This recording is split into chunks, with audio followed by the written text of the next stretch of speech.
Hello geometry students. Today we're covering section 9-4, which is on the composition of transformations.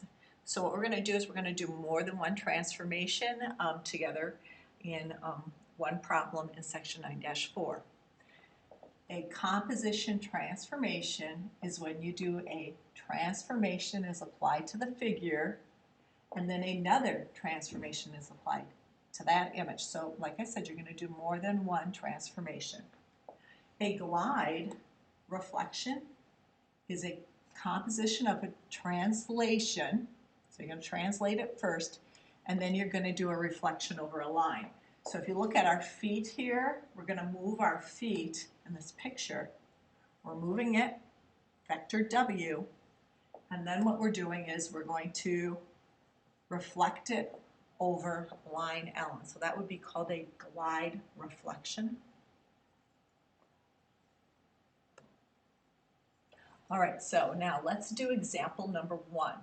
It says triangle XYZ has the vertices. We want to graph triangle XYZ and its image after the indicated glide reflection. So we need to translate it along the vector 1, 2, and then we need to reflect it over the y-axis. So I already have mine graphed. If you notice here, you got to add some extra lines on there, people. So pause the video and go ahead and graph X, Y, and Z. All right, so let's go ahead and do our translation using our vector. I'm going to get my original ordered pairs up here. X is 6, 5. Y, 7, -4, and Z is 5, -5. And I'm going to make a chart here, people. So I'm going to do the vector, which is 1, 2. Oops. And then I'm going to do it over the y-axis. So I'm going to move it 1, 2. I'm going 6 and one more makes 7. I'm going 5 and I'm moving 2, which also makes 7. I'm at 7 and I'm moving 1, so that's 8. I'm at -4 and I'm moving 2, so that's -2. I'm at 5 and I'm moving 1, so now I'm at 6.